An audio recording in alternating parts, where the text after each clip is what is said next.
பயங்கர மழை. இந்த மழைக்கு எதமாக வாங்க சுக்குமல்லி காஃபி எப்படி போடலான்னு பார்க்கலாம்.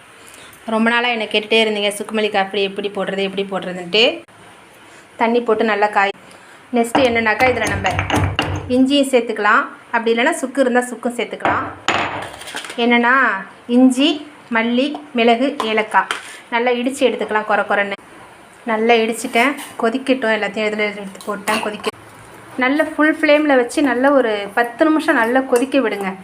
நல்லா கொதிக்கட்டும். இதில் நெக்ஸ்ட்டு என்ன அப்படின்னாக்கா நம்ம நாட்டு சர்க்கரை கூட ஆட் பண்ணிக்கலாம். நாட்டு சர்க்கரை அப்படி உங்களுக்கு பிடிக்காது அப்படின்னாக்கா பனங்கல்கண்டு ஆட் பண்ணிக்கலாம். நல்லா கொதிச்சிருச்சு. பனங்கல்கண்டு ஆட் பண்ணிக்கிறேன். இதில் என்னென்னு பார்த்தீங்கன்னா இது சீரக தண்ணி. இந்த மழைக்கு ஏற்றமாக நம்ம நான்வெஜ் எது சாப்பிட்டாலும் இந்த தண்ணியை நல்லா கொதிக்க வச்சு ஆற வச்சு இந்த மழைக்கு குடிக்கலாம். இதுவும் ஒரு டிப்ஸ். வாங்க காஃபி ரெடி ஆகிட்டு குடிக்கலாம்.